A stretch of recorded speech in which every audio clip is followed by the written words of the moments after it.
परिवर्तन मतलब बदल देना, प्रवर्तक मतलब बना देना। जहाँ जाने से हम बदल जाएं, कोई जरूरी नहीं है कि महात्मा के सामने बैठे हैं तभी बदलेंगे। ऐसी भी जगह हम लोग जाते हैं जहाँ महात्मा नहीं होते हैं, जहाँ साधु नहीं होते हैं, लेकिन व्यक्ति घटना को देख कर के बदल जाता है। एक मियाँ जी मुर्गा को काट रहा था। मुर्गा को जब काट रहा था तो मुर्गे से छटपट करने लगा। मुर्गा जब छटपट करने लगा तो मियाँ जी को होश आ गई कि हम क्या कर रहे हैं। जिस मुर्गा को हम काट रहे हैं वो मुर्गा छटपट करता है। उसको समझ आ गई। वह मियाँ जी क्या किया, उसी दिन से कान पकड़ लिया और कहता है कि आज के बाद हम मांस मछली अंडा शराब खाना पीना बिल्कुल बंद कर देंगे। और बंद कर दिया। उसको क्या कहा गया? सत्संग कहा गया। अपने आप से उनको सत का संग हो गया, हुआ ना। उस व्यक्ति को अपने आप और सबके पास में सत्य है, लेकिन अपने सत्य के बटवा को कोई खुलाना नहीं चाहता है। अपने सत्य की गठरी को कोई खुलाना नहीं चाहता है। जब तक सत्य की गठरी नहीं खुलेगी तो सत्य बाहर आएगा? आ सकता है क्या? नहीं आएगा। सब लोग कहते हैं कि सत्संग हम लोग करते हैं। सत्संग की महिमा बड़ी धर्मशास्त्रों में बढ़ चढ़ के गाई गई है। बुध मंगलमय संत समाधु जो जग जंगम तीर्थ राजा। गोस्वामी तुलसीदास जी सत्संग को तीर्थ कहते हैं, प्रयाग कहते हैं, गया कहते हैं, गोदावरी कहते हैं, हरिद्वार कहते हैं। जहाँ पर सत्संग होता हो, जहाँ पर साधु महात्मा का पदार्पण होता हो, जहाँ पर सत्य की चर्चा होती हो, तो वही न तीर्थ है। उसी को न तीर्थ स्थल कहा जाता है। कहा जाता है एक बार की घटना, भगवान शंकर और पार्वती मैया दोनों साथ साथ जा रहे थे। साथ साथ जाते जाते पैदल चल रहे थे। भगवान शंकर एक जगह रुक गए और रुक करके नीचे की मिट्टी को अपने कपाड़ में लगाने लगे। भगवान शंकर तो बहुत रमाने में माहिर थे। वहां की मिट्टी को अपने मस्तक पर लगाने लग गए। पार्वती मैया ने कहा कि आपका बहुत लगाने इसका संस्कार कभी नहीं छूटेगा। घर में रहते हैं वहां भी बहुत लगाते हैं, और रास्ते जब चलने लग जाते हैं तो जहाँ तहाँ की मिट्टी को अपने मस्तक पर लगाने लग जाते हैं। पता नहीं यहाँ की मिट्टी शुद्ध है कि अशुद्ध है। इस मिट्टी पर कोई थूक फेंका है कि खखार फेंका है, कैसी मिट्टी है, उस मिट्टी को आप अपने मस्तक पर लगा रहे हैं। छी छी छी। उसने बड़ा उसको नीचा दिखाया। भगवान शंकर ने कहा कि यहाँ की मिट्टी पवित्र है। क्यों? इसलिए पवित्र है कि यहाँ साधु महात्मा सत्संग किए, यहाँ पर सत्संग हुआ है, यहाँ साधु महात्मा के चरण पड़े हैं। इसलिए हम यहाँ की मिट्टी को अपने मस्तक पर धारण करते हैं।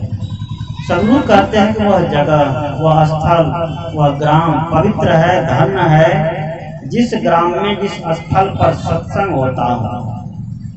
क्योंकि सत्संग केवल मत और पंथ की बात नहीं है। सत्संग किसी मत मतांतर की बात नहीं है। आज हम लोग तो सत्संग को मत पंथ में बांध दिए है कि नहीं? हम लोग कहते हैं बड़ा जोर दे दे करके ये कबीर मत का सत्संग है, ये संत मत का सत्संग है, ये रामानंदी का सत्संग है, ये जैनियों का सत्संग है, ये बौद्धिस्ट का सत्संग है। तो ये जो है बाबा नाम केवलम का सत्संग है, ये जागा जागा महादेव का सत्संग है। बांध दिया है कि सदगुरु कहते हैं कि सत्संग किसी मत पंथ की बपोती नहीं है। सत्संग मनुष्य के अंतर आत्मा की पुकार है, अंतर आत्मा की आवाज है, जिसके अंदर से सुधरने की बू आती हो, जिसके अंदर से सत्य को समझने की आवाज आती हो, उसे सत्संग कहते हैं।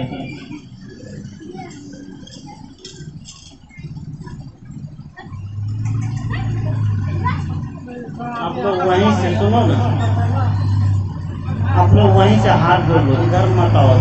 अभी परिवर्तन सामने से हटो। ये तो हम बोले तो थोड़ा दिन का पूरा घूरे लगा दिया, घूरे लगा चीज आदि उसको बगल कर दो, उसको भी हटा बगल कर दे, बहुत ज्यादा नहीं आप उधर साइड कर दो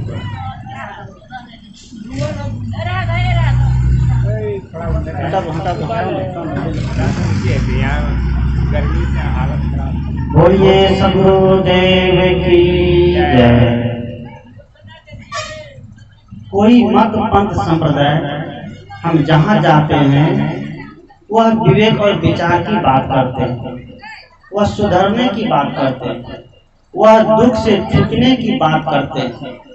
वो फिर आ गई प्रवचन है जे ई सब चीज है ना, एखनी शाम से बैठो सुनो। हाँ कहने प्रवचन में जे आए है जे वहाँ ना डिस्टर्ब है। हाँ तरह से बैठी सुनो। थोड़ा तेल रहने तो हमको दे देना ना, वहाँ खाएंगे ले जाकर बना कर, वो बढ़िया काम में आएगा। रख गलने हमको दे देना, जा बेटा लेके चले जाएंगे। गैलन दे दिया हमें बाबा पार्टी में तो बात इतना लाइट जल रहा, प्रकाश थोड़ी है, ढेरी है। क्या बोल रहा था मैं? सत्संग दुनिया के सारे मत पंथ संप्रदाय में दीक्षित हो जाएंगे, अगर साधना हम नहीं करेंगे तो कोई मत पंथ हमको उद्धार नहीं करेगा, कल्याण नहीं करेगा। कोई मत हो, कोई पंथ हो, वहां से जुड़ करके व्यक्ति क्या करता है, एक साधना का जो है रहस्य जानता है, साधना के मर्म को जानता है। लेकिन उस पंथ में मत में जुड़ करके हम सोचें कि सारा काम भगवाने कर देगा, संभव है? और सब काम भगवाने कर रहा है। आज लोगों की यही पुकार है, कुछ न जाने, जो भी हो सब ऊपरे वाला जाने। कौन जाने? सब ऊपर वाला जाने। यहाँ देखते हैं कि चोरी नीचे वाला करता है, बेईमानी नीचे वाला करता है, घूसखोरी नीचे वाला करता है कि नहीं? डाका नीचे वाला डालता है, जेब नीचे वाला काटता है, तो ऊपर वाला ऊपर में बैठ कर क्या चिलम पी रहा है? ऊपर वाला को तो सोचना चाहिए, भाई जब नीचे में इतना अत्याचार हो रहा है, अनाचार हो रहा है, हमको थोड़ा नीचे उतर करके इनकी बुद्धि की थोड़ा रिपेयरिंग कर दे, करना चाहिए कि नहीं? लेकिन आज कोई ऊपर से नीचे उतर करके नहीं। विचार करिएगा, सत्संग में बैठते हैं तो केवल मूड़ी मत हिलाइए, महात्मा जो कह रहे हैं वो सब सही है, महात्मा की बातों पर विचार करिए। कभी सामने का करहो विचार तो सब दुख जाई, परिहरी झूठा केर सगाई।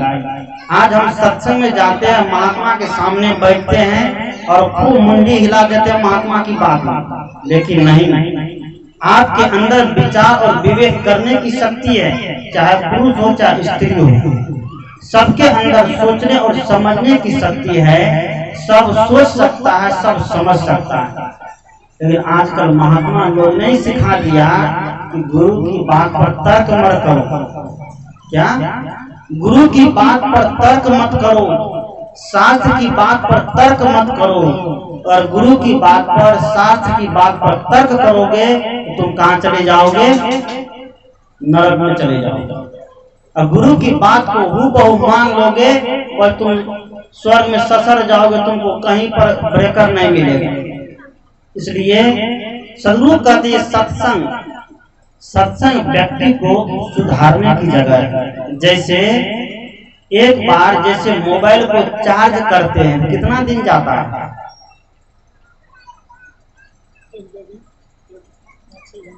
अगर चालू छाप मोबाइल है, सब लोग मोबाइल चलाते हैं ना, सबके पास मोबाइल है। एक बार मोबाइल को चार्ज करते हैं और चालू छाप मोबाइल है तो 2 दिन तक 4 दिन तक भी चला जाता है।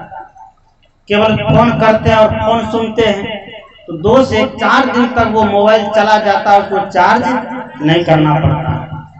लेकिन मोबाइल अगर एंड्रॉइड फोन का हो गया, रंगीन मोबाइल हो गया जिसमें नेट चलता है, फेसबुक चलता है, ट्विटर चलता है, हाइप चलता है, न जाने कितने कितने ऐप्स मोबाइल के अंदर है, सब कुछ को चलाते हैं, उसमें यूट्यूब देखते हैं, वीडियो बनाते हैं। अगर वैसा मोबाइल हमारे पास है तो सुबह चार्ज करते शाम तक में क्या होता है?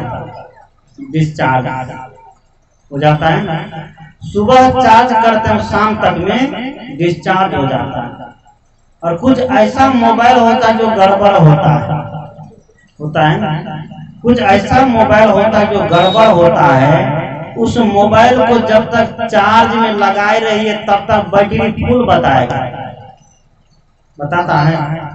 जब तक मोबाइल को चार्ज में लगाए रहिए तब तक बैटरी फुल बताएगा, और जैसे चार्जर से हटाइए, कनेक्टर से हटाइए, वैसे क्या होता है?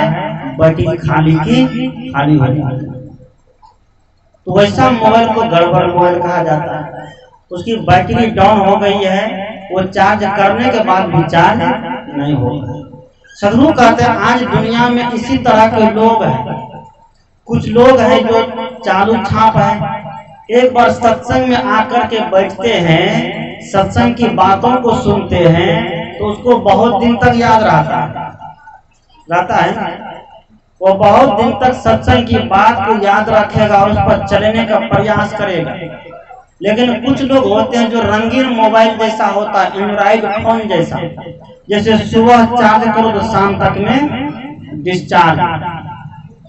वैसे लोग सत्संग में आकर के सुनेंगे महात्मा क्या क्या कह रहे हैं।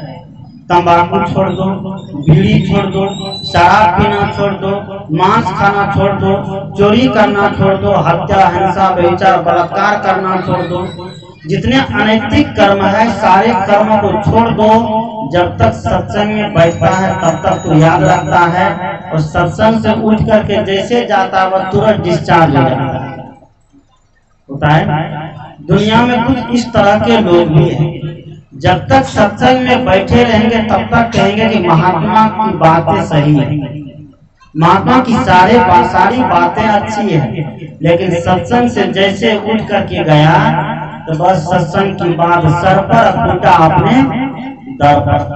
सत्संग की बात को सुन करके वहीं उठता है तो झाड़ के चल देता। कबीर कहते हैं नहीं, सत्संग की बात को जब सुनते हैं तो सुन करके अपने जीवन में उतारिए, क्योंकि सत्संग में लग करके बहुत लोग सुधर गए। जो नहीं सुधरा उसका जीवन जो है कभी भी शांतिमय और सुखमय की ओर नहीं जा सकता। उनका जीवन कभी भी शांतिमय और सुखमय नहीं हो पाएगा। इसलिए मानव का जीवन बहुत सौभाग्यशाली है, परम सौभाग्यशाली है। मनुष्य का जीवन प्राप्त करके जो व्यक्ति दुख में केवल तड़पता रहेगा उस व्यक्ति का कभी उद्धार नहीं होगा। मानव का तन ही मिलता है उद्धार करने के लिए। मनुष्य के शरीर में आए हैं शांति से रहने के लिए और स्वर्ग की प्राप्ति के लिए। मनुष्य का तन मिला ही इसलिए है। कबीर कहते हैं कि मानुष जन्म चुके हो अपराधी। मनुष्य तन से अगर चुक जाओगे, अपराध कर जाओगे, सदगुरु कहते हैं मानुष जन्म चुके हो अपराधी, यही तन के बहुत है साझी। इस शरीर के बहुत लोग साझेदार हैं। कोई इसी शरीर का बाप है, कोई इसी शरीर का बेटा है, कोई इसी शरीर की पत्नी है, कोई इसी शरीर की बेटी है कि नहीं?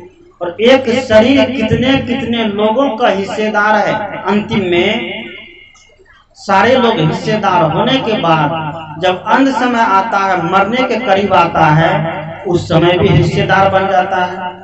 अग्नि कहता है कि मेरा अंश है, अग्नि जलाना चाहता है। मिट्टी कहती है कि मेरा अंश है, मिट्टी इसके अंदर अपने आप में दफनाना चाहती है। पानी है, हवा है, आकाश है, ये सब अपने अपने अंश में इस शरीर को मिलाने के लिए तैयार है। जिस शरीर के इतने हिस्सेदार है उस शरीर को हम अपना मानते हैं, कभी अपना होगा नहीं होगा। इस शरीर अपना न हुआ है न होगा। इसलिए कबीरदेव कहते हैं कि मानुष जन्म दुर्लभ है, बहुरी न दूजी बार, पक्का फल जो गिर पड़ा बहुरी न लागे डार। सदगुरु कहते हैं मनुष्य का जन्म दोबारा मिलने वाला नहीं है। आज एक बच्चे के बरही के कार्यक्रम पर हम लोग आए। वह बच्चा कितना सौभाग्यशाली है, मानव तन को प्राप्त किया है। उसकी आत्मा की पुकार देखिए, उसकी शुद्ध आत्मा की पुकार ये हुई। आज साधु महात्मा उसके नाम पर पहुंचे हुए, पधारे हुए हैं। आप गांव समाज के लोग भी पधारे हैं। यही है शुद्ध जीव का लक्षण, यही है सत्संगी जीव का लक्षण। अब माता पिता का कर्तव्य है कि आगे उस बच्चे का भविष्य कैसे निर्माण हो, क्योंकि माता पिता बच्चे के लिए भगवान का रूप है कि नहीं। भगवान मानने वाले तो माता पिता को भी मरवा दिया, भगवान के नाम पर मरवा दिया कि नहीं। प्रहलाद की कहानी आप लोग सुनते हैं, शास्त्रों में आती है कि प्रहलाद अपने पिता की पूजा नहीं करे और भगवान विष्णु की पूजा करे। अपने पिता की पूजा क्यों नहीं करे? उनका पिता अत्याचारी था, शराबी था, लोगों को सताता था, राजा था। राजा जो होता है वह न्यायी होता है, और राज सत्ता चलाने के लिए वह प्रजा को दंड दे सकता। अगर दंड नहीं देगा तो समाज नहीं चलेगा, राज नहीं चलेगा। क्या चलेगा? नीतीश कुमार कहे कि शराब फ्री है, रोज पियो, बैंक लगने के बाद भी आज ये हालत है कि नहीं। जब से शराब पीना बंद किया है तब से आज घर घर में शराब खुल गया। पहले तो मार्केट में बाजार में जाकर के शराब खरीदते थे, लेकिन आज घर घर में शराब की दुकानें खुल गई है, शराब बन रहा है। और बगल से आता है, चुपचाप बैठ के खा लेता है, पी लेता है, वहां से निकल करके चला जाता है। हम लोगों की बुद्धि देखिए, कोटा से 3 रुपये 4 रुपये ये चावल उठाते हैं। इतने रुपये में देता है क्या? 4 रुपये में देता है, 3 रुपये। 3 रुपये चावल उठाते हैं। उस चावल को ले जाकर के 14, 15 रुपया, 17, 18 रुपया हम बेच लेते हैं। और बेच करके वहां से शराब पी करके आ जाते हैं। और वैसे लोग जाता है चावल उठाने के लिए। कैसे लोग?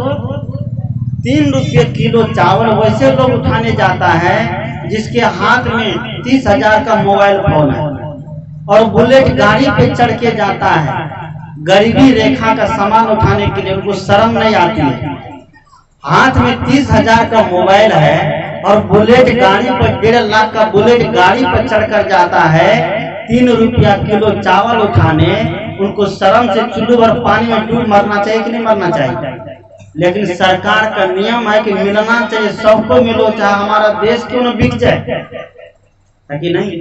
हमारा देश क्यों न बिक जाए। आज देखिए मुखिया का इलेक्शन आ रहा है, सब मुखिया सब एकदम मौज पिजाए हुए हैं, सब एकदम मौज पर ताल दे रहा। मुखिया हो, सरपंच हो, MLA, वार्ड मेंबर हो, पंच हो, जो भी हो, सब मौज पिजाए हुए हैं। बस आ रहा है दुनिया तो कुत्ते की पूछ है, जो हिलावे कहे जहाँ 1 बोतल शराब और 500 रुपया दे देंगे, पूछ हिलाएगी कि नहीं। जहाँ 1 बोतल शराब मिल जाए, 1 तो मुर्गा मिल जाए, 500 रुपया मिल जाए, कहेंगे हो बाबा आप ही को सब भोज देंगे। आज हम अपने जीवन को दांव पर लगा दिए, कितना 500 रुपया और 1 बोतल शराब और 1 मुर्गा पर। एक सब मुखिया का प्रत्याशी था। ऐसे ही सब जब देखा कि कल वोटिंग होने वाला है, वोटिंग होने के लिए 2-4 दिन बाकी है, वह क्या किया, 2-4 लड़के को साथ में लिया, गांव के कुछ लोगों को साथ में लिया और साथ में लेकर के चल दिया प्रचार करने के लिए। और प्रचार करने के साथ साथ एकदम दबे हाथ, चुपे चुप पंचैया एकदम हाथ में थमाते जाए, पंचैया दबे दांत पंचैया थमाते जाए, एक बोतल दारू पकड़ाते जाए, पकड़ाते पकड़ाते पकड़ाते पूरा गांव घूम गया।